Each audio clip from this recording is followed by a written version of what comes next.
Baik, adik-adik semuanya akan saya lanjutkan. Jadi untuk menguasai teologi sosial sebagai sebuah, yang pertama adalah gerakan intelektual, yang kedua adalah gerakan teologis, yang ketiga adalah gerakan sosial. Ada baiknya kita mengetahui dari mana gagasan-gagasan ini muncul, terutama di dunia Islam dan di dunia agama-agama lain. Itu penting kita ketahui karena memang eh, sejak era modern ini, ketika eh, dunia Barat memenangkan Perang Dunia Kedua, lalu kemudian munculnya nation state, lalu kemudian eh, eh, munculnya kapitalisme di dunia ini.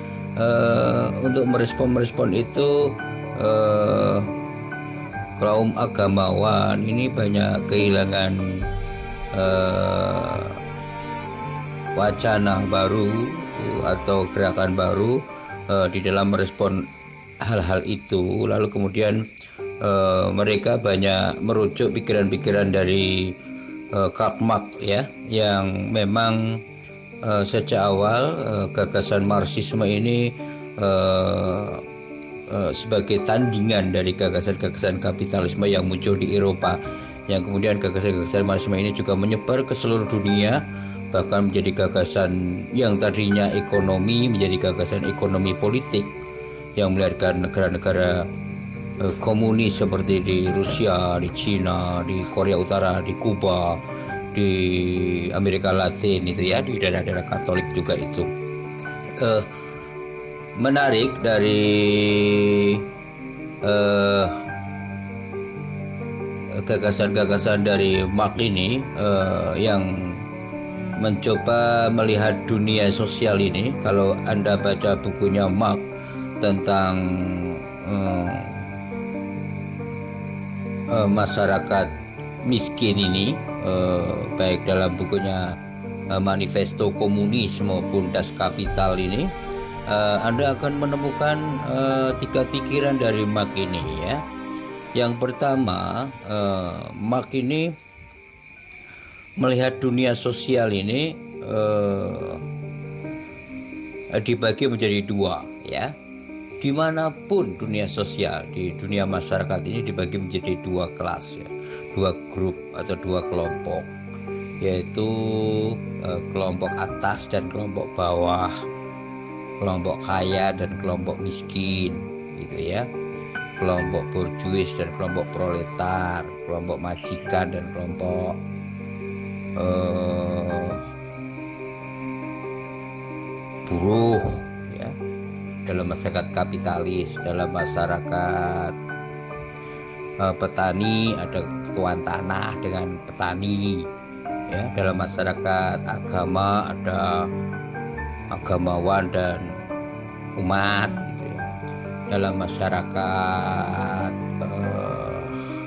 Eropa ada borjuis dan proletar, ya, orang bangsawan dengan rakyat jelata. Jadi gagasan-gagasan Marx itu pertama bertumbuh pada munculnya kelas, ya, kelas sosial. Di dunia ini, di mana-mana masyarakat itu selalu terbagi dalam dua kelompok ini, yang kaya dan yang miskin. Kalau lagunya Bang Haji Homairama kita ini kan, yang kaya makin kaya, yang miskin makin miskin. Itu sebenarnya terinspirasi oleh Marx juga ini, Bang Haji Homairama kita itu. Itu yang pertama, ya. Yang kedua adalah eh, Marx melihat pembagian kelas ini, pembagian kelompok sosial ini karena kepentingan ekonomi, ya, kepentingan perut, kepentingan makanan. Jadi manusia yang berkelompok-kelompok di dalam dua kelompok ini berebut makanan, berebut uang, berebut kebutuhan ekonomi, ya. Yang kelas bawah, yang miskin ingin berebut dengan yang kelas atas. Tentu saja yang kelas atas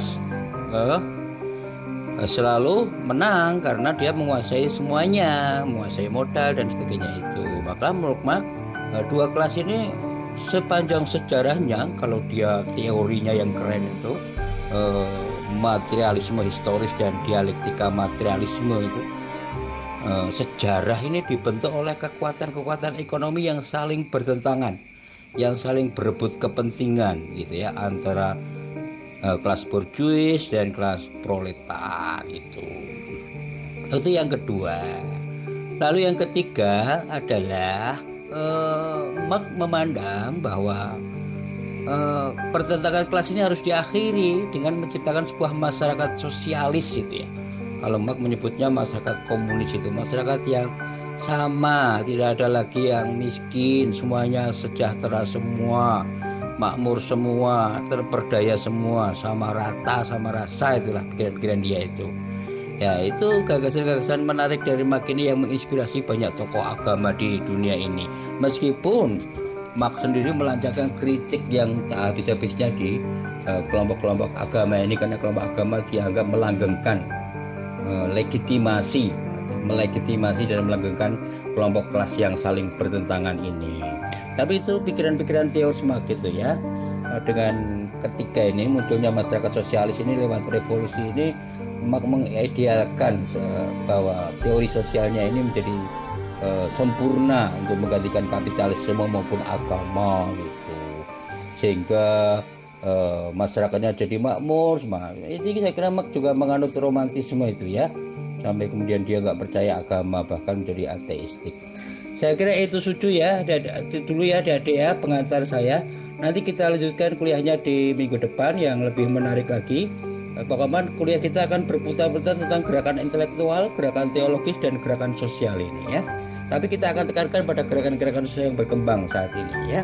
Bagaimana gerakan-gerakan sosial empowering itu berkembang di era postmodern ini atau di era disrupsi ini, sehingga menjadi sangat bervariasi sekali dibanding di era-era awal modern itu yang hanya berwujud lembaga-lembaga sosial karitatif itu. Kita akhiri sampai di sini. Terima kasih, kurang lebihnya mohon maaf. Mudah-mudahan pertemuan saya ini bermanfaat bagi kita semua.